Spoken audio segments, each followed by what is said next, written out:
అంటే ఇప్పుడు AP AP మొత్తం వదిలిపెట్టి పిఠాపురం గురించి తీసుకుంటే సార్, అక్కడున్న పరిస్థితి అయితే చాలా డిఫరెంట్. ఎందుకంటే వర్మను ఒకరు తిడుతున్నారు ఒక సైడ్ నుంచి, పవన్ కళ్యాణ్ ఏమో పొగుడుతున్నారు. ఒకసారేమో వర్మ కర్మ అంటారు, ఇంకోసారి వర్మతోనే గెలిచామంటారు. కానీ ఓవరాల్ గా పిఠాపురం లోకల్లో సిచ్యువేషన్ చూస్తే ఇప్పటికీ వర్మకే పట్టుంది. పవన్ కళ్యాణ్ ఎప్పుడో ఒకసారి కాన్స్టిట్యున్సీకి వస్తారు. ప్రతి ఒక్కరు డైరెక్ట్ ఆయన్ని కలవలేరు. సో ఎట్లున్నా లోకల్ గా ఉన్న నాయకుడు, పట్టున్న నాయకుడు వర్మే. ఆయనకి ఎమ్మెల్సీ ఇస్తే ఖచ్చితంగా పవన్ కళ్యాణ్ పట్టు కోల్పోతాడనే దీంతోనే ఆయనకి ఎమ్మెల్సీ ఇవ్వకుండా ఆపుతున్నారు అనేది వర్మ గారి అనుచరులు చేస్తున్న ఆ, ఇది. సో ఇట్లాంటి టైంలో ఆ, వర్మను ఒక్కరిని బలిపశువు చేస్తున్నారు అనుకోవచ్చా?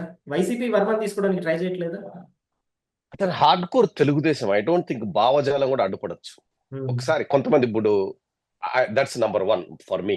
ఉమ్, అండ్ ఆల్సో పిఠాపురంలో ఆ, వర్మ బేస్ అంతా కూడా తెలుగుదేశం వాళ్ళు ఉంటారు. ఐ అవును. Don't think Varma is gonna be surviving in YCP. But I think రెంట్కి చెడ్డ రేవుడు అవుతాడు. ఐ థింక్ ఉమ్, ఆయన ఇట్లనే పోరాటం చేస్తాడేమో మధ్యలో. కర్మ ఉమ్, కర్మ పట్టిపోతాడో, లేకంటే ఐ డోంట్ థింక్ వైసీపీకి వస్తే డబుల్ కర్మ అవుతుంది. ఉమ్, రెంట్కి చెడ్డ రేవుడు అవుతాడేమో మరి. I don't think so. కానీ పిఠాపురంలో ఒకటే ఒకటి చెప్తున్నా చూడు, ఇంత ముందు కూడా వైసీపీ గెలిచింది లాస్ట్ టైం. అక్కడ కాపులందరూ చాలా ఉమ్, మంది ఉన్నారు. కానీ ఇప్పుడు కాపులు 90,000 కాపుస్ ఉన్నారు. ఉమ్. కాపు ఓట్లు అందరూ వేస్తే మరి అందరూ ఓటింగ్ ఇవ్వాలి. ఉమ్, అందరూ ఓట్లు వేశారు. మరి ఆమె కూడా, గీతాకు కూడా వేసారు అనుకుంటా కొంతమంది ఓట్లు. బట్ సి, అందరూ క్యాస్ట్ ని బట్టి ఓటేయరు, ఉమ్, పరిపాలన బట్టి ఓటేస్తారు. అదే ఈ 5 ఏళ్ల పరిపాలన చూస్తారు. వాళ్ళేమి అంత మరీ కళ్ళు మూసుకొని నా క్యాస్ట్ ఓడని ఎవడు ఏ క్యాస్ట్ కు ఓట్లేరు. ఉమ్, నాకు తెలిసి అయితే అయ్యారు.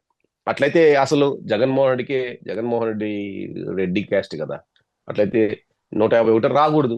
అవును. అట్లా అనుకుంటే ఎట్లా వచ్చినాయి ఉమ్, మరి? ఇప్పుడు నీకు ఇప్పుడు నెక్స్ట్ ఎలక్షన్స్ గురించి మాట్లాడుతున్నాను, నేను చెప్తున్నా. ఉమ్, వర్మ, నేను చెప్పాను, వర్మ, పవన్ కళ్యాణ్, వాడు Nagababu, this all nothing. Um, next time జనాలకి కామన్, అంటే కామన్ సెన్స్ ఉంది.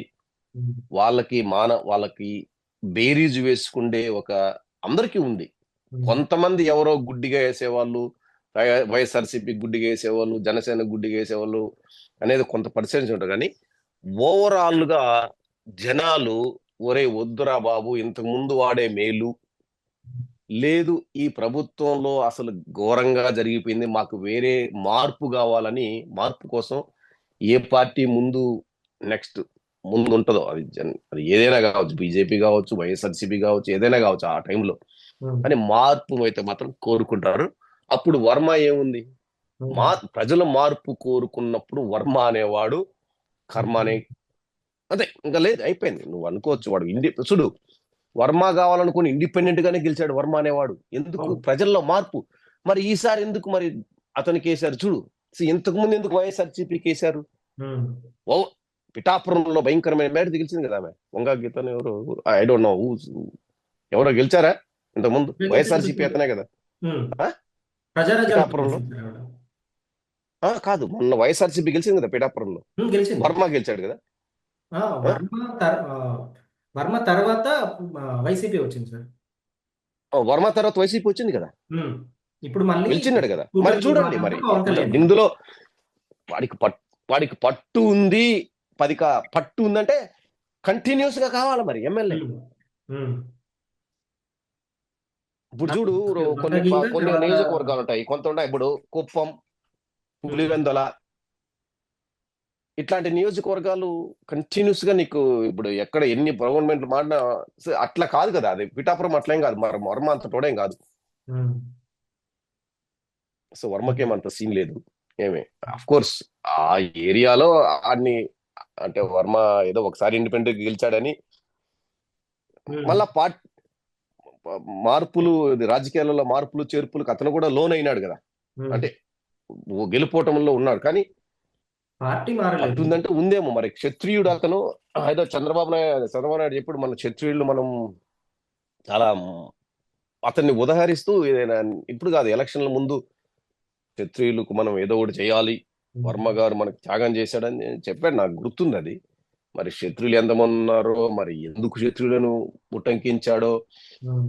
జనరల్ గా క్షత్రియులకి కాపులకి ఇంటర్నల్ గా పడదు. ఎవరికి పడదండి, నీకు నాకే పడదు, మన అన్నదమ్ముల మధ్య పడదు, ఇంకా కులాల మధ్య ఎందుకు పడకుండా పోతుంది? స్వార్థం అన్ని చోట్ల ఉన్నప్పుడు రాజకీయాలు, స్వార్థము, ఈగోలు ఇవన్నీ ఉంటాయి. ఉమ్. ఇవన్నిటికీ మా నాయకుల మధ్యలోనే ఉంటది. ప్రజలు మాత్రం బాగా గమనిస్తుంటారు. నేను చెప్పిన మళ్ళీ